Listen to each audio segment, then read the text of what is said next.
ورحمۃ اللہ وبرکاتہ۔ آج 17 فروری مطابق 7 شعبان المعظم بعد نماز عصر ہفتے کا دن ہے۔ مسجد عالیہ مسجد کے کانفرنس ہال میں تاریخ اسلام کا لیکچر 1036ویں نشست ہے۔ آج کا عنوان ہے مسلمان اہل باطل سے مرعوب نہ ہوں۔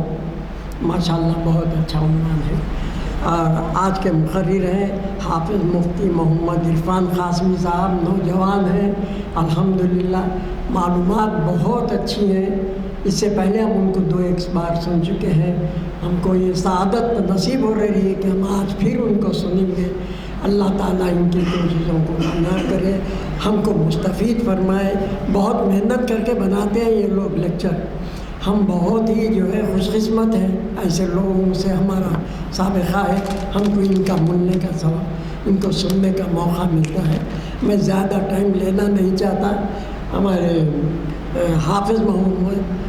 حافظ مفتی محمد عرفان قاسمی صاحب سے شہ نشین پر تشریف لائے اور ہمیں مخاطب فرمائے۔ ورحمۃ اللہ وبرکاتہ۔ بسم اللہ الرحمن الرحیم۔ الحمد للہ وکفى وسلام علی عباده الذین اصطفى، اما بعد فاعوذ باللہ من الشیطان الرجیم۔ بسم اللہ الرحمن الرحیم۔ ما یجادل فی آیات اللہ الا الذین کفروا فلا یغررک تقلبهم فی البلاد، صدق اللہ العظیم۔ مسلمانوں سنبھل جاؤ، سنبھل جانے کا وقت آیا۔ مسلمانوں سنبھل جاؤ، سنبھل جانے کا وقت آیا۔ بہت سوئے ہو تم، اب ہوش میں آنے کا وقت آیا۔ جلا ڈالی تھی تم نے کشتیاں اندلس کے ساحل پر، مسلمان پھر تیری تاریخ دہرانے کا وقت آیا۔ چلے تھے 313 تم جہاں سے اے مسلمانوں، انہی ماضی کے راہوں پر پلٹ جانے کا وقت آیا۔ تبھی سورج سے لو اور آسماں سے بجلیاں چھینو، عدو کے آشیاں پر آگ برسانے کا وقت آیا۔ اسلام کی آبرو باقی رہے تو تم بھی باقی ہو، وگرنہ پھر غلامی میں الجھ جانے کا وقت آیا۔ سنو روضہ اطہر سے کیا آواز آتی ہے، سنو روضہ اطہر سے کیا آواز آتی ہے، مسلمان میری حرمت پہ کٹ جانے کا وقت آیا۔ محترم و مکرم گرامی قدر حاضرین کرام و ناظرین عظام، آج آپ کے سامنے جو موضوع دیا گیا ہے وہ یہ ہے کہ مسلمان اہل باطل سے مرعوب نہ ہو۔ یہ وقت یقیناً ہم تمام مسلمانوں کے لیے، بالخصوص اہل غزہ، اہل فلسطین اور اہل ہند کے لیے بڑے صبر آزما حالات ہیں، اور ان حالات کو دیکھنے سے اندازہ ہوتا ہے کہ اللہ رب العزت نے ہمارا امتحان لینے کے لیے ایسے حالات کو اللہ رب العزت نے ہم پر مسلط کیا ہے۔ لیکن اللہ کے رسول صلی اللہ علیہ وسلم نے جس طریقے سے ارشاد فرمایا کہ جب تک امت محمدیہ کتاب اللہ اور سنت رسول اللہ صلی اللہ علیہ وسلم کو مضبوطی سے تھامے رہے گی، اس کو ان حالات سے گھبرانے کی ضرورت نہیں ہوتی ہے۔ اور بالخصوص اگر دیکھا بھی جائے تو انسانی تاریخ پر ہمیشہ باطل مکمل زور شور کے ساتھ اسلحوں سے لیس اور مادی اسباب کی مکمل تیاری کے ساتھ موجود ہوا تھا، اور حق ہمیشہ بے سر و سامانی کے باوجود باطل پر غلبہ پا گیا ہے۔ یہ ایک مسلمہ تاریخ ہے۔ اگر آپ حق اور باطل کی کشمکش کو اگر دیکھنا چاہیں تو حضرت سیدنا آدم علیہ السلام کی پیدائش سے پہلے ہی اللہ رب العزت نے ابلیس کو پیدا کر دیا تھا، اور جیسے ہی حضرت آدم علیہ السلام کی تخلیق فرمائی اور جب امتحان لیا گیا تو تمام فرشتوں پر اللہ رب العزت نے حضرت آدم علیہ السلام کی برتری اور فوقیت کو ظاہر کر دیا، تو فسجد الملائکۃ کلہم اجمعون، تو تمام کے تمام فرشتے سجدے میں گر پڑے الا ابلیس، سوائے ابلیس کے۔ اور پھر ابلیس جب راندے درگاہ ہو گیا تو اس نے حضرت سیدنا آدم اور آپ کی اہلیہ زوج محترمہ حضرت حوا علیہ السلام کو جس باغ میں وہ تھے وہاں سے ان کو باہر نکالا، فَأَزَلَّهُمَا الشَّيْطَانُ عَنْهَا فَأَخْرَجَهُمَا مِمَّا كَانَا فِيهِ، اور وہاں سے ان کو باہر نکال کر ہی دم کیا۔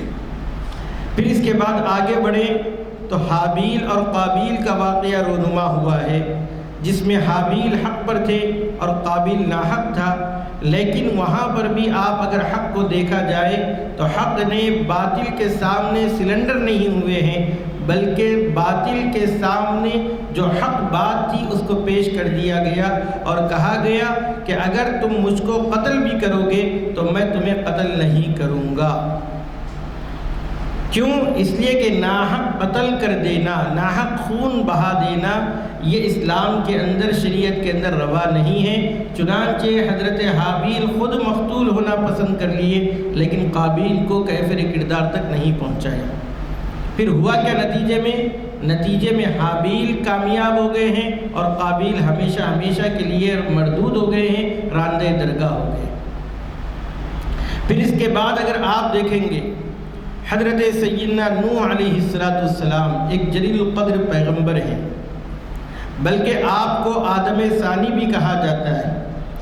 حضرت سیدنا نوح علیہ السلام کی بابت قرآن مجید میں کہا گیا کہ انہوں نے 950 سال تک تبلیغ کی، بجز چند افراد کے پوری قوم نے آپ کو دھتکار دیا، آپ کی تعمیر، آپ کی تعلیم کو قبول نہیں کیا، اور آپ نے جو پیغمبر تھے حضرت نوح علیہ السلام کو ان لوگوں نے انکار کر دیا، اور آپ کی پیغمبری ماننے سے وہ لوگ صاف انکار کر گئے۔ حضرت نوح علیہ السلام نے جو دعائیں کی ہیں اور اپنی قوم کے بارے میں جو بددعائیں دی ہیں، سورہ نوح کے اندر اس کا تذکرہ موجود ہے۔ انہوں نے کس طریقے سے سمجھایا تھا، ظاہراً بھی سمجھایا تھا، باطناً بھی سمجھایا تھا، اور انہوں نے جہرن بھی ان کو سمجھایا تھا، سرن بھی سمجھایا تھا، لیکن اس کے باوجود ان لوگوں نے حضرت نوح علیہ السلام کی تعلیم کو اور آپ کی رسالت کو ماننے سے انکار کر دیا۔ پھر کیا ہوا؟ کیا حق مٹ گیا؟ باطل غالب آ گیا؟ نہیں، ایک حد تک اللہ رب العزت باطل کو ڈھیل دیتے رہتے اور پھر جب ایک وقت آتا ہے تو پھر اللہ رب العزت اس کو پکڑ فرماتے ہیں اور پھر پوچھتے ہیں فَكَيْفَ كَانَ نَكِيرٌ، میرا پکڑنا کیسا تھا، وَكَيْفَ كَانَ عِقَابٌ، میری سزا کیسی تھی۔ چنانچہ اللہ رب العزت نے سورہ غافر کی ابتدائی آیات کے اندر جناب رسول اللہ صلی اللہ علیہ وسلم کو خطاب کر کے فرمایا کہ اللہ کی آیتوں میں سوائے کفار کے کوئی اور جھگڑا نہیں کرتے، ما یغررک تقلبہم فی البلاد، ان کا شہروں میں گھومنا آپ کو دھوکے میں نہ ڈال دے۔ شہروں میں اطمینان کے ساتھ جو گھوم پھر رہے ہیں، موج اور مستی کر رہے ہیں، اگر موجودہ حالات کے اندر آپ دیکھیں گے تو ہمارے ملک کے اندر مساجد کو مسمار کیا جا رہا ہے، مساجد کو ڈھا دیا گیا ہے اور مدارس کو بھی مسمار کر دیا گیا ہے۔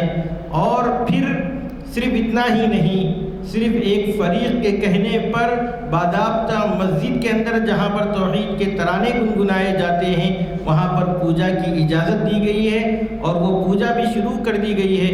اور 22 جنوری کا دن ہمارے ملک کے لیے سب سے سیاہ دن تھا، جس دن آپ نے دیکھا ہوگا کیا کوئی بھی شخص جو اب تک اپنے آپ کو سیکولر کہتے ہوئے نظر آتا تھا وہ بڑے زور و شوق کے ساتھ، جہاں پر باضابطہ سپریم کورٹ نے یہ بات بتائی ہے کہ وہاں پر مندر کو ڈھا کر مسجد بنائی گئی ہے، اس کا کوئی ثبوت انہیں نہیں ملا ہے۔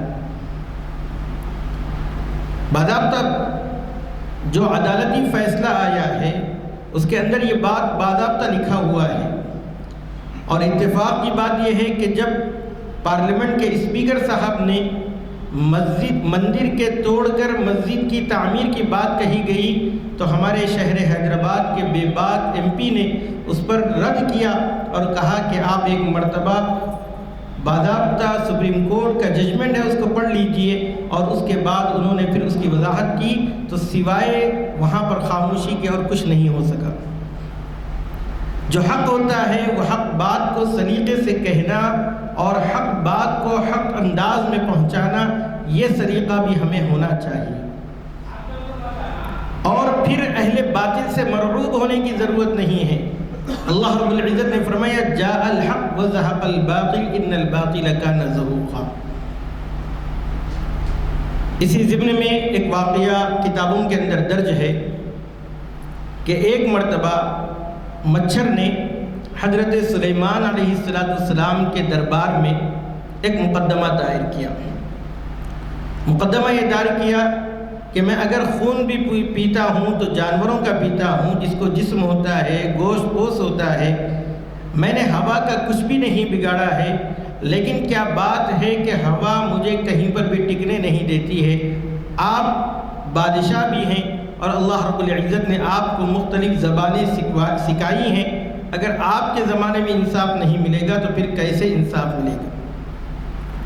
تو حضرت سلیمان علیہ السلام نے کہا کہ آپ مدعی ہو، مدعا علیہ کو بھی یہاں پر پیش کیا جائے گا، ان کو بھی بلایا جائے گا۔ جیسے ہی مدعا علیہ کا یہ بات سنا اس نے کہ اس کو یہاں پر بلایا جائے گا، اس کی پھر ہوا اکھڑنے لگی۔ اس نے کہا کہ ہم مقدمہ خارج کرتے ہیں، خدا کے واسطے مدعا علیہ کو یہاں نہ بلائیے۔ کیوں؟ اس لیے کہ مدعا علیہ جب آئے گا دربار میں تو ایسی صورت میں ان کی پوزیشن ہی نہیں رہے گی کہ وہاں پر کھڑے ہو سکے۔ تو یہی حال اہل باطل کا ہے، بڑے زور و شور کے ساتھ آتے ہیں، بڑے شور و زور دکھاتے ہیں، لیکن جب ہوا اکھڑ جاتی ہے تو پھر ان کا نام و نشان نہیں رہتا ہے۔ آیا یورش تاتار کے افسانے سے، پاسبا مل گئے کعبے کو صنم خانے سے۔ جب یورش تاتار ہوا تھا تو بغداد کی اینٹ سے اینٹ بجا دی گئی تھی، اور بغداد کے اندر ایسا ماحول بنا دیا گیا تھا کہ تاریخ میں لکھنے والوں نے لکھا ہے کہ تاتاری قوم کی عورت اگر کسی مسلمان کو یہ کہتی کہ میرے پاس تلوار نہیں ہے، میں تیرا سر قلم کروں گی، لہذا تو یہیں کھڑے رہے، میں گھر جاؤں گی اور جا کر تلوار لے کر آؤں گی، پھر تیرا سر قلم کروں گی، یہ کہنے کے باوجود مسلمان کے اندر اتنی ہمت نہیں تھی کہ آخر اگر پکڑے بھی گئے تو مرنا ہی ہے، کھڑے بھی رہنا ہے تو مرنا ہے، لیکن بھاگنے کی ہمت نہیں ہو پاتی تھی۔ وہ عورت گھر جاتی تھی، تلوار لے آتی تھی اور مسلمان کا سر اس کے تن سے جدا کر دیتی تھی۔ اتنی وہاں پر تاتاری قوم کا رعب اور دبدبہ مسلمانوں کے اوپر اور ان کی ہیبت مسلمانوں کے اوپر بیٹھ گئی، لیکن تاریخ نے بتلایا کہ اللہ رب العزت نے انہی تاتاریوں کو اسلام کا محافظ بنا دیا۔ اسلام کی فطرت میں قدرت نے لچک دی ہے، اتنا ہی یہ ابھرے گا جتنا کہ دباؤ گے۔ توحید کی امانت سینوں میں ہے ہمارے، آسا نہیں مٹانا نام و نشاں ہمارا۔ یہ تمام واقعات ہمیں بتلاتے ہیں کہ باطل ہمیشہ پرزور انداز میں اہل اسلام کے اوپر، اہل حق کے اوپر یلغار کرنے کی کوشش کی ہے، اور بظاہر ایسا محسوس ہوتا ہے کہ مسلمان یا اہل اسلام اس کی دفاع کی طاقت نہیں رکھتے، لیکن یاد رکھیں جاء الحق وزہق الباطل، جیسے ہی حق آئے گا باطل ریزہ ریزہ ہو جائے گا، پاش پاش ہو جائے گا۔ ان الباطل کان زہوقا، اس لیے کہ باطل کا کام ہی نیست و نابود ہونا ہے۔ میرے بھائیوں، اندھیرے کے اندر چراغ جلانے کی ضرورت ہوتی ہے۔ جب اندھیرے میں چراغ جلاؤ گے تو فوراً اندھیرا جو ہے وہ ختم ہو جائے گا، لیکن ہمارے اندر چراغ جلانے کی ہمت بھی نہیں ہے۔ مولانا جناب نواز دیوبندی صاحب نے اپنی ایک نظم کے اندر یہ بات لکھی ہے کہ جو بے قابو ہوں ان پر بھی وہ قابو بھیج دیتا ہے، جو بے قابو ہوں ان پر بھی وہ قابو بھیج دیتا ہے، وطن کو کوئی خطرہ ہو تو ٹیپو بھیج دیتا ہے۔ نہ گھبراؤ اندھیروں سے اندھیری رات کا مالک، نہ گھبراؤ اندھیروں سے اندھیری رات کا مالک، مسافر حوصلہ رکھے تو جگنو بھیج دیتا ہے۔ میاں سجدے میں گر جاؤ دعائیں مانگ کر دیکھو، خدا کاغذ کے پھولوں میں بھی خوشبو بھیج دیتا ہے۔ میرے بھائیوں، حالات سے گھبرانے کی ضرورت نہیں ہے۔ اللہ رب العزت نے قرآن مجید میں فرمایا وَلَا تَهِنُوا وَلَا تَحْزَنُوا وَأَنْتُمُ الْأَعْلَوْنَ إِن كُنتُم مُؤْمِنِينَ۔ یہ کب آیت نازل ہوئی ہے؟ اگر اس کا پس منظر دیکھیں گے تو آپ کو پتہ چلے گا کہ اللہ کے رسول صلی اللہ علیہ وسلم کی حیات طیبہ میں ایک غزوہ پیش آیا جس کو ہم سب غزوہ احد کہتے ہیں۔ اس غزوے کی خصوصیت یہ تھی کہ اللہ کے رسول صلی اللہ علیہ وسلم نے جب آپ کو اطلاع ملی کہ کفار بڑی تیاری کے ساتھ مدینہ منورہ پر حملہ آور ہونا چاہتے ہیں تو اللہ کے رسول صلی اللہ علیہ وسلم نے صحابہ اکرام سے مشورہ کیا۔ آپ کو معلوم ہونا چاہیے کہ غزوہ بدر میں رسول اللہ صلی اللہ علیہ وسلم نے باضابطہ اعلان کر کے صحابہ اکرام کو بدر کے مقام پر لے گئے ہوں، ایسا نہیں ہوا، بلکہ اللہ کے رسول صلی اللہ علیہ وسلم کو اطلاع یہ ملی تھی کہ ابو سفیان مکہ مکرمہ کا ایک بڑا سرمایہ لے کر ملک شام جا رہے ہیں، تو اللہ کے رسول صلی اللہ علیہ وسلم نے مکہ مکرمہ سے ملک شام جاتے وقت ایک لشکر کو بھیجا تھا جس کو سریہ کہتے ہیں، لیکن ابو سفیان نے بڑی تیزی کے ساتھ اس مقام کو طے کیا اور ان لوگوں سے، مسلمانوں سے بچا کر ملک شام چلے گئے۔ لیکن جب واپس مکہ مکرمہ ہو رہے تھے تو راستہ وہی تھا، مدینہ منورہ کے اطراف ہی سے ہو کر جانا تھا، تو اللہ کے رسول صلی اللہ علیہ وسلم نے صحابہ اکرام کو لے کر ابو سفیان کے اس قافلے کو روکنے کے لیے جو ملک شام سے مکہ مکرمہ جا رہا تھا، اس کو روکنے کے لیے آپ صلی اللہ علیہ وسلم نکلے تھے۔ ابو سفیان کو جب اطلاع ملی تو اس نے قاصد کو بھیج کر اس قافلے کی حفاظت کے لیے مکے کے کفار کو آنے کی دعوت دی، چنانچہ جو کفار مکے سے ابو سفیان کے قافلے کی حفاظت کے لیے آ رہا تھا، غزوہ بدر انہی کے ساتھ پیش آیا۔ تو اب جب غزوہ احد کا واقعہ پیش آیا تو جیسے ہی رسول اللہ صلی اللہ علیہ وسلم کو اطلاع ملی تو آپ نے صحابہ اکرام سے مشورہ کیا۔ صحابہ اکرام رضوان اللہ تعالی علیہم اجمعین میں وہ صحابہ جو غزوہ بدر میں شریک نہیں ہوئے تھے، ان لوگوں کی رائے یہ تھی کہ مدینہ منورہ سے باہر نکل کر مقابلہ کیا جائے۔ آپ صلی اللہ علیہ وسلم کی رائے یہ تھی کہ مدینہ منورہ میں رہ کر کفار کا مقابلہ کیا جائے۔ اتفاق کی بات یہ ہے کہ عبداللہ بن ابی جو منافق تھا، اس کی رائے بھی یہ تھی کہ مدینہ منورہ میں لڑا جائے۔ پھر جب آپ صلی اللہ علیہ وسلم زرہ پہن کر، جنگی لباس پہن کر آپ تشریف لائے، صحابہ اکرام کو تنبہ ہوا۔ ان لوگوں نے کہا کہ اللہ کے رسول آپ کی جو رائے ہیں اسی پر عمل کیا جائے گا، لیکن آپ صلی اللہ علیہ وسلم نے فرمایا کہ جب نبی زرہ پہن لیتا ہے تو پھر اس کو اتارتا نہیں۔ پھر آپ صلی اللہ علیہ وسلم 1000 لشکر لے کر آپ ملک مدینہ منورہ سے باہر نکلے اور احد کے مقام پر پڑاؤ ڈالنا چاہتے تھے۔ راستے میں عبداللہ بن ابی جو منافق تھا، اس نے 300 لوگوں کو لے کر وہاں سے نکل گئے۔ یہ جو 700 صحابہ اکرام تھے، ان کا مقابلہ 3000 کے لشکر سے تھا۔ ابتداءً مسلمانوں کو فتح ہوئی، لیکن صحابہ اکرام کو جس مقام پر رسول اللہ صلی اللہ علیہ وسلم نے تعین کیا تھا، وہاں پر آپ نے متعین فرمایا تھا، ان سے اجتہادی خطا ہوئی اور وہ وہاں سے نکل گئے، جس کی وجہ سے پھر مسلمانوں کو آپس میں ہی الجھ جانا پڑا اور پھر مسلمان دو طرفہ کفار کتاب نہ لا سکے۔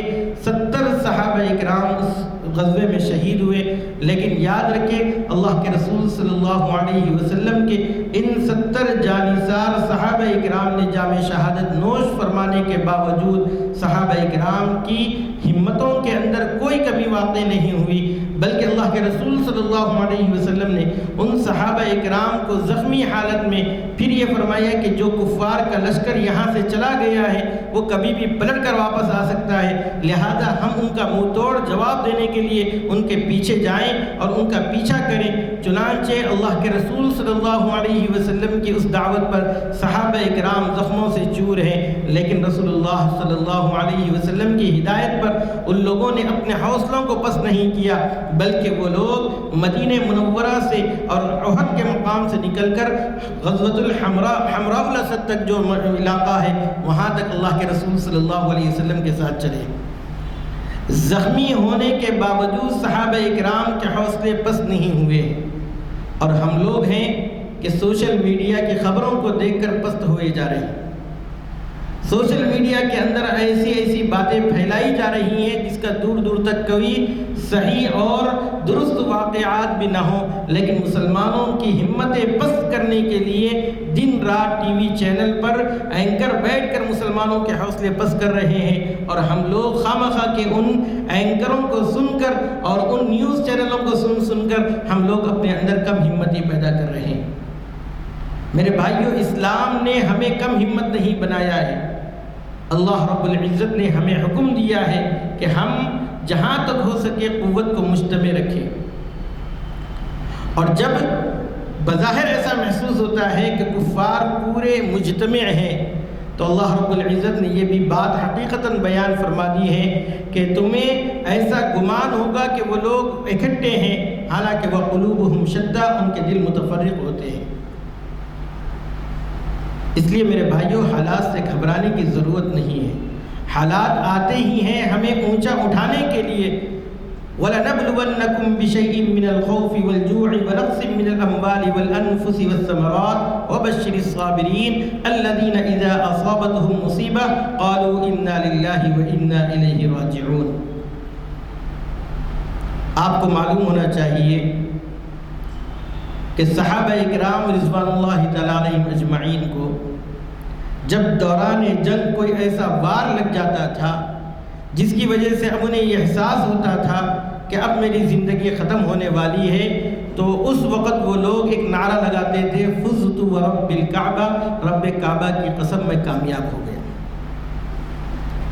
چونکہ دشمنان اسلام بھی عربی سے واقف ہوتے تھے، انہیں حیرت ہوتی تھی کہ ایک آدمی زمین پر گر رہا ہے، ابھی چند منٹوں کے اندر اس کی رمق ختم ہو جائے گی، اس کی جان چلی جائے گی، لیکن وہ نیچے گرتے گرتے یہ کہہ رہا ہے فزت ورب الکعبہ، رب کعبہ کی قسم میں کامیاب ہو گیا۔ اس کو یہ بات سمجھ میں نہیں آتی ہے، پھر وہ اسٹڈی کرتا ہے، مطالعہ کرتا ہے، پڑھتا ہے کہ آخر مسلمان قوم کے اندر یہ بات کیسے پیدا ہو رہی ہے کہ مرتے مرتے وہ یہ کہہ رہا ہے کہ اللہ کے رب کی قسم، رب کعبہ کی قسم میں کامیاب ہو گیا۔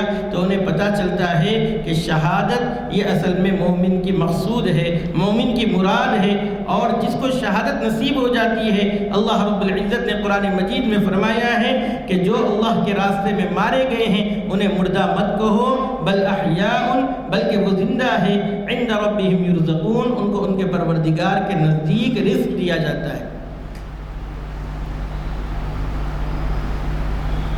میرے بھائیوں، یہ وقت حقیقی طور پر مسلمانوں کے لیے صبر آزما ہے، لیکن مسلمانوں کو کم ہمت ہونے کے بجائے اپنے اندر اسلامی تعلیمات اور بالخصوص شعائر اسلام، شعائر اسلام سے مراد وہ تمام باتیں ہوتی ہیں جس سے مسلمانوں کی شناخت وابستہ ہو، مسلمانوں کی شناخت وابستہ ہو۔ اگر یہ تمام چیزیں اگر ہم اپنانا شروع کر دیں گے، وَمَن يُعَظِّمْ شَعَائِرَ اللَّهِ فَإِنَّهَا مِن تَقْوَى الْقُلُوبِ، جو اللہ رب العزت کے شاعر کی تعظیم کرتا ہے، اللہ رب العزت فرماتے ہیں وہ دلوں کی پاکیزگی کا سبب ہوتا ہے۔ ہم شعائر اللہ کی تعظیم کریں گے تو یقیناً اللہ رب العزت اس کے نتیجے میں کفار کو کم ہمت بنا دے گا۔ حضرت مولانا مفتی سعید صاحب نور اللہ مرقدہ دوران درس رڑکی کا ایک واقعہ سناتے تھے، جو دیوبند اور سہارنپور کے درمیان میں ایک دہرادون کا علاقہ لگتا ہے۔ وہاں پر ایسا تناؤ کی کیفیت پیدا ہو گئی کہ برادران وطن اور مسلمانوں کے ساتھ کبھی بھی کسی وقت بھی تناؤ کی وجہ سے کبھی بھی کوئی اندیشہ ظاہر ہو سکتا ہے۔ تو اس وقت وہاں کی مسجد کے ایک امام صاحب نے راتوں رات وہاں سے سہارنپور گئے اور جا کر 2-3 ہزار ٹوپیاں خرید کر لائے اور لا کر رات ہی میں تقسیم کر دیا۔ پورے مسلمانوں کو یہ کہا کہ صبح فجر کی نماز میں سب ٹوپی لگا کر آئیں۔ حضرت مفتی سعید صاحب فرماتے ہیں کہ صبح میں جب پورے مسلمان اپنے گھروں سے ٹوپی لگا کر نکل رہے ہیں تو اس کا ایسا اثر باطل کے اوپر پڑا اور باطل اس طریقے سے مرعوب ہو گیا کہ ان کو یہ سمجھ میں آیا کہ راتوں رات یہاں پر کئی ٹرک جو ہے مسلمانوں کے آ گئے ہیں اور وہ پوری منظم پلاننگ کے ساتھ ہم پر حملہ آور ہو سکتے ہیں، اور وہ لوگ سہم گئے، ڈر گئے صرف ایک ٹوپی پہننے کی وجہ سے۔ جب تمام مسلمانوں نے اس کا اہتمام کیا تو باطل کے اوپر اس کا اثر پڑا ہے۔ اور پھر تاریخ اسلام نے آپ نے وہ واقعہ بھی سنا ہوگا کہ جب صحابہ کرام کو فتح کی کوئی صورت نظر نہیں آ رہی تھی تو انہوں نے اپنے اعمال کی طرف توجہ کیا تو پتہ چلا کہ مسواک جیسی سنت ہم سے چھوٹ رہی ہے۔ پھر مسواک کرنے لگے تو جیسے ہی مسواک کرتے ہوئے کفار نے ان کو دیکھا تو وہ یہ سمجھنے لگے کہ یہ اپنے دانتوں کو تیز کر رہے ہیں کہ ہمیں کچا چبا جائیں گے۔ چنانچہ وہ لوگ وہاں سے بھاگ کھڑے ہوئے کہ مسلمان اب کس طریقے سے ہم پر حملہ آور ہوں گے، اگر پکڑے گئے تو ہمیں کچا نوچ کر چبا جائیں گے۔ تو اعمال کی درستگی کی ضرورت ہے۔ اگر ہم نے اپنے شعائر اسلام کی حفاظت کر لی اور اپنا حلیہ اسلام کے مطابق بنا لیا تو یاد رکھیں ہمارے حلیے سے، ہمارے کپڑوں کا، ہمارے لباس سے بھی دشمن پر اس کا اثر ہوتا ہے۔ اور ہم نے دیکھا بھی ہے کہ ملک کے وزیر اعظم ہوتے ہوئے بھی کپڑوں کے وجہ سے وہ دوہے مسلمان میں اور غیر مسلم میں فرق کرنا جانتے ہیں۔ اگرچہ کہ نیگیٹو کمنٹ کیے ہوں گے، لیکن حقیقت یہ ہے کہ مسلمانوں کی جو ہیبت دلوں کے اوپر پڑتی ہے، میرے بھائیوں، یہ اللہ رب العزت نے اسلام کی وجہ سے رکھا ہے۔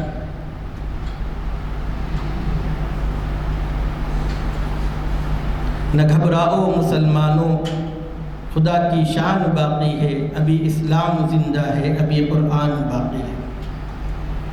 اور حضرت علی میاں ندوی رحمۃ اللہ علیہ نے قرآن مجید کی آیت جس میں اللہ رب العزت نے فرمایا انا نحن نزلنا الذکر وانا له لحافظون، کہ اس قرآن مجید کو ہم نے نازل کیا ہے اور ہم ہی اس کی حفاظت کرنے والے ہیں۔ تو حضرت علی میاں ندوی رحمۃ اللہ علیہ فرماتے ہیں کہ اس ایک آیت کے ضمن میں اللہ رب العزت نے تمام مسلمانوں کی حفاظت کی ذمہ داری لی۔ پھر انہوں نے ایک مثال سے سمجھایا کہ اگر اللہ رب العزت نے اذان کی حفاظت کی ذمہ داری لی ہے تو اذان کا مؤذن سے جو رشتہ ہے وہ لازم اور ملزوم کا ہے۔ اذان تبھی باقی رہے گی جب مؤذن رہے گا، اور مؤذن جب تک رہے گا آواز جو اذان کی ہے وہ گونجتے رہے گی۔ اسی طریقے سے قرآن مجید کی حفاظت اس وقت تک رہے گی جب تک مسلمان باقی رہیں گے۔ اگر مسلمان باقی نہیں رہیں گے تو پھر قرآن کی حفاظت کے کیا معنی ہو جائے۔ اس لیے اس آیت کے ضمن میں اللہ رب العزت نے ہم تمام کی حفاظت کی ذمہ داری لی ہے۔ اس لیے جب تک قرآن مجید باقی رہے گا، اور ہم سب کا عقیدہ یہ ہے کہ قیامت تک قرآن مجید باقی رہے گا، کوئی اور کتاب آنے والی نہیں ہے، یہی کتاب ہمارے لیے قیامت تک ہدایت دیتی رہے گی، رہنمائی کرتی رہے گی۔ جب قرآن مجید کی حفاظت کی ذمہ داری اللہ رب العزت نے لی ہے تو ہم تمام مسلمانوں کی حفاظت کی ذمہ داری بھی اللہ رب العزت نے اپنے سر لی ہے۔ لہذا جو اللہ رب العزت نے اپنی حفاظت میں لے لیا ہے، کون ہے جو اس کی حفاظت سے ہمیں روک سکے؟ اس لیے میرے بھائیوں، اگر ابھی بھی ہمیں صحیح طور پر اسلام کی سربلندی چاہتے ہیں تو ہم سب کو اسلامی تعلیمات کے اوپر آنے کی ضرورت ہے، اپنے حالات درست کرنے کی ضرورت ہے۔ ہمیں یہ دیکھنے کی ضرورت ہے کہ ہم نے اسلام کے مطابق زندگی گزاری ہے یا ہم نے غیروں کے مطابق زندگی گزار کر اسلام کو بدنام کرنے کی کوشش کی ہے۔ جتنے واقعات میڈیا کے اوپر اسلام پر اعتراضات کے اٹھائے جاتے ہیں وہ مسلمانوں کا طرز عمل ہے، حالانکہ اسلام نے جو تعلیمات بتائی تھی وہ تعلیمات اپنی جگہ پر 100% صحیح اور برحق ہے۔ چاہے 3 طلاق کے بارے میں آواز اٹھائی جا رہی ہو، لیکن اسلام نے 3 طلاق بیک وقت دینے کو منع بھی فرمایا ہے، اور پھر طلاق جیسی صورت کو اللہ کے رسول صلی اللہ علیہ وسلم نے فرمایا حلال چیزوں میں سب سے ناپسندیدہ چیز طلاق ہے۔ ابغض الحلال عند اللہ عز وجل الطلاق۔ میراث کا جہاں تک تعلق ہے، میراث کے تعلق سے جب آواز اٹھائی جاتی ہے اور وہ ایسے لوگ اٹھائے جاتے ہیں جن کے مذہب میں، جن کی شریعت میں، جن کے کلچر کے اندر میراث جیسی کوئی صورت پیش ہی نہیں آتی ہے، کوئی ان لوگوں نے نہیں رکھا ہے، بلکہ عورت کے سامنے جو کچھ اس کو وداعی کے موقع پر گھر سے باپ کے گھر سے رخصت ہوتے وقت جو کچھ دے دیا جاتا ہے اس کو بھی صدقہ و خیرات کا نام دیا جاتا ہے، اور ایسی لوگ بھی وہاں پر بیٹھ کر اسلام کے اوپر اعتراضات کرتے ہیں، حالانکہ اسلام نے عورتوں کی پوری مکمل پاسداری رکھی ہے۔ کہیں پر بھی کوئی مالی ذمہ داری عورت کے اوپر اسلام نے نہیں ڈالی ہے، اس کے باوجود اللہ رب العزت نے میراث میں ان کا حق دیا ہے۔ تو میرے بھائیوں، اصل میں ہمیں ضرورت یہ ہے کہ اسلام کی صحیح طور پر جن لوگوں نے ترجمانی کی ہے اور کتاب اللہ اور سنت رسول اللہ کی جن لوگوں نے صحیح تشریحات کی ہے، ان کتابوں کو پڑھ کر اپنے اندر خود پیدا کرنا، ورنہ وہاں پر بیٹھ کر اعتراضات سن کر بہت سی خواتین ہیں جو یہ سمجھ رہی ہیں کہ یہ صاحب ہمارے بہت ہمدرد ہیں، جنہوں نے ایسے قانون لا کر ہمارے اوپر جو ظلم ہو رہا تھا، ہمارے اوپر جو تشدد ہو رہا تھا، ہمیں جو پابند بنایا جا رہا تھا، ان سب سے ہمیں آزادی ملی ہے۔ اس کی مثال ایسی ہے جیسے بکریوں کے ریوڑ کے اندر جب تمام بکریاں ہوتی ہیں تو ایک بکری نے یہ نعرہ بلند کیا ہے کہ ہمیں اس طریقے سے رہنے میں دقت محسوس ہوتی ہے، ہمارا دم گھٹتا ہے، ہم تنہا الگ الگ زندگیاں گزاریں گے۔ ان کے بڑوں نے سمجھایا کہ اس طریقے سے تم دشمن کا لقمہ تر بن جاؤ گے، لیکن ان لوگوں نے نہیں مانا، تو اس کے نتیجے میں کیا ہوا ہے؟ ایک شعر کے اندر اس کو ملاحظہ کیجئے، نہیں آتی جو بھیڑیں گلہ بانوں کی پناہوں میں۔ گلہ بان یعنی جو محافظ ہوتے ہیں، ان کی پناہوں میں جو بھیڑیں، جو بکریاں نہیں آتی ہیں، سحر کو ان کی ہڈیاں ملا کرتی ہے راہوں میں، زما ہوتے ہوتے ان کی ہڈیاں راہوں میں پڑی ہوئی ملتی ہیں۔ آج یہی صورتحال ہے۔ اسلام عورتوں کا محافظ ہے، لیکن عورتیں یہ سمجھ رہی ہیں کہ ہم اس اسلام ہمارے اوپر ظلم اور زیادتی کر رہا ہے۔ کیوں؟ اس لیے کہ صحیح تعلیمات ان تک نہیں پہنچی ہے۔ تعدد ازدواج جو ایک بنیاد بنا کر اس کو جو ہے ہوا کھڑا کر کے باضابطہ سوشل میڈیا پر اور اس پر ہوا کھڑا کیا جاتا ہے کہ اسلام کے اندر صرف یہی کام رکھا گیا ہے، حالانکہ تعدد ازدواج کے ساتھ ساتھ جو اس کے منافع تھے اور اس کے جو معاشرے پر اثرات ہوتے ہیں، اگر اس کے اوپر جائزہ لیا جائے تو یہ بالکل عین رحمت ہے۔ کیوں؟ اس لیے کہ کیا بیواؤں کے اندر اللہ رب العزت نے جنسی خواہش کی تکمیل نہیں رکھی ہے؟ کیا کسی مطلقہ عورت کے اندر جنسی خواہش کی تکمیل نہیں رکھی ہے؟ کیا وہ عورتیں جو کسی وجہ سے بیوہ ہو گئی ہیں، مطلقہ ہو گئی ہیں، خلا شدہ ہو گئی ہیں، یا ان کے شوہر ان پر مار پیٹ کرتے ہیں، ایسی عورتیں اگر خلا لے لیتی ہیں تو کیا انہیں دوسری شادی کرنے کا حق نہیں ہے؟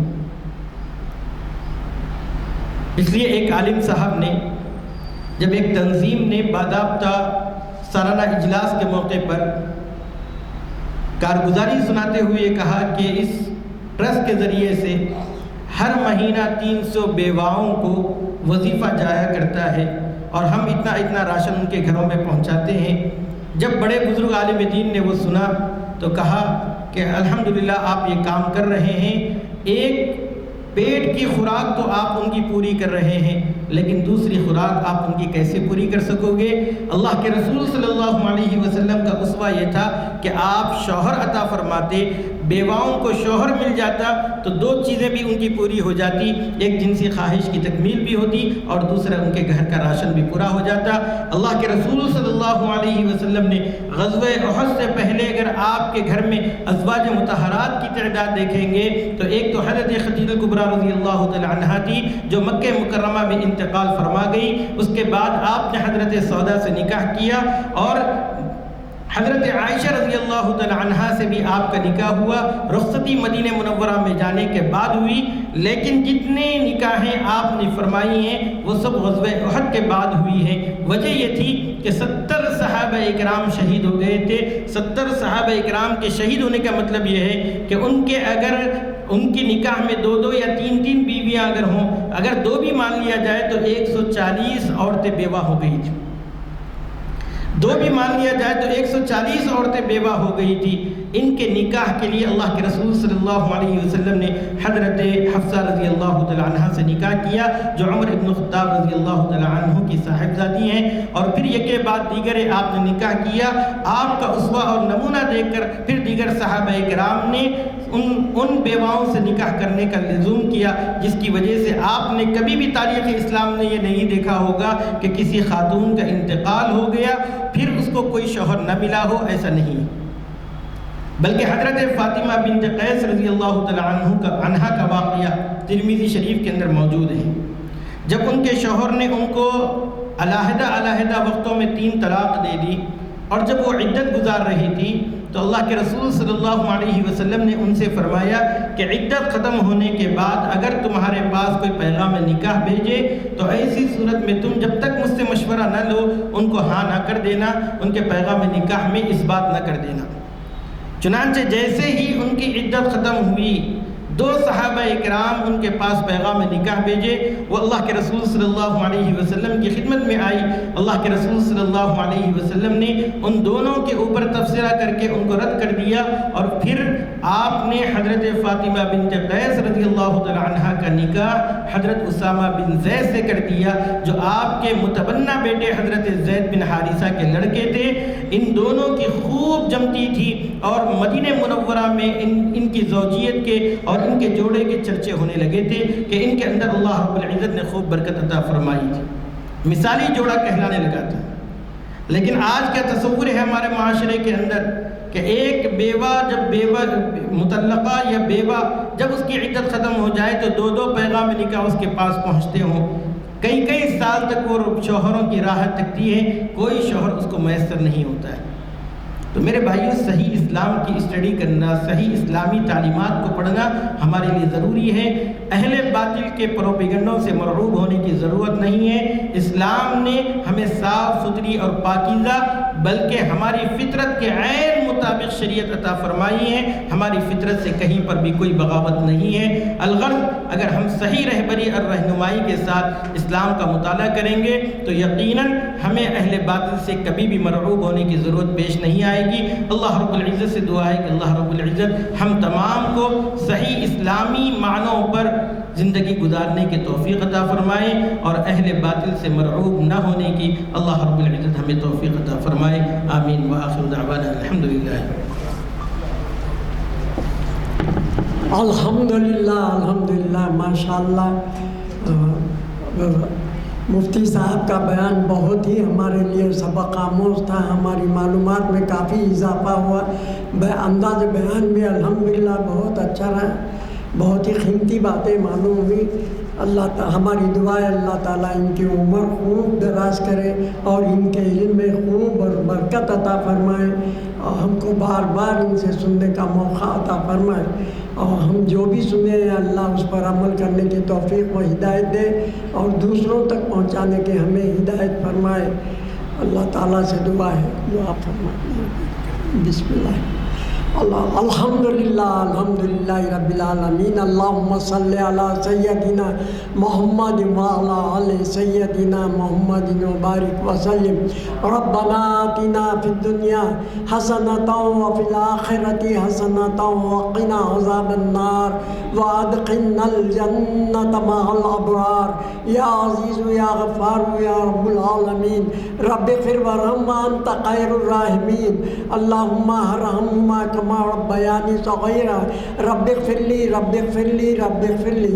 یا الہ العالمین یا رحم الراحمین، اے اللہ ہمارے والدین، ہمارے عزیز و قریب رشتہ دار، اساتذہ صاحبان، افسران صاحبان، جتنے بھی سارے مومنین مومنات، مسلمین مسلمات جو اس دنیا فانی سے گزر چکے ہیں، میرے مولا ان تمام کے ساتھ رحم کا کرم کا معاملہ فرماتے ہوئے ان کے درجات میں خوب بلندی عطا فرما، ان تمام کی خبروں کو جنت کا ایک باغ بنا دے۔ اے اللہ ہم سب کو جو بقید حیات ہیں اللہ توفیق دے، ہدایت دے، سچی توبہ کر لے، توبۃ النصوح کروا لے، جو تیرے دربار میں قبول و منظور ہو۔ بقیہ زندگی کو حضور پاک نبی کریم صلی اللہ علیہ وسلم کی پیاری پیاری سنتوں پر عمل کرنے والا بنا دے۔ یا الہ العالمین یا رحم الراحمین، پنج وقتہ نمازی بنا دے، تکبیر ہر نماز کو تکبیر اولیٰ سے باجماعت پڑھنے کی توفیق و ہدایت فرما۔ یا الہ العالمین یا رحم الراحمین، اے اللہ جتنے بیمار ہیں اللہ ان تمام کو شفائے کلی عطا فرما۔ اے اللہ جو مقروض ہیں ان کے قرضوں کے ادائیگی کے اسباب بنا دے۔ اے اللہ جو پریشان حال ہیں ان کے پریشانیوں کو دور فرما، جو مختلف قسم کے مقدمات چل رہے ہیں میرے مولا ان کے مقدمات کی جلد سے جلد یکسوئی فرما دے۔ اے اللہ حقدار کو ان کا حق دلا دے۔ یا الہ العالمین یا رحم الراحمین، اللہ سب کے مسائل کو حل کر دے، سب کی مشکلات کو آسان فرما دے۔ جو بچے تعلیم پا رہے ہیں نافع علم عطا فرما، جو بے روزگار ہیں روزگار کی تلاش میں ہیں ان کو حلال روزگار سے جوڑ دے، حلال کاروبار سے جوڑ دے۔ جو ملازمت کر رہے ہیں کاروبار کر رہے ہیں ان کی ملازمت میں کاروبار میں برکت والی ترقی عطا فرما۔ یا الہ العالمین یا رحم الراحمین، اے اللہ جن لڑکے لڑکیوں کی شادیاں ہونا ہے سرپرست پریشان ہیں میرے مولا مدد فرما۔ یہ کام ہرگز تیرے فضل و کرم کے بغیر نہیں ہو سکتا، بہتر سے بہتر رشتے فراہم فرما، مبارک بختاور رشتے کر دے، تمام کے گھر آباد و شاداب کر دے۔ اے اللہ ہم نے جو کچھ مانگا ہے یا اللہ وہ عطا فرما، جو کچھ مانگنے سے رہ گئے ہمارے لیے جو بہتر ہے اپنے فضل و کرم سے وہ بھی عطا فرما۔ ہماری دعاؤں کو محض اپنے فضل و کرم اور حضور پاک نبی کریم صلی اللہ علیہ وسلم کے تقدس میں ان کے واسطے سے ہماری دعاؤں کو قبول و منظور فرما۔ والحمدللہ رب العالمین، بحق لا الہ الا اللہ محمد الرسول۔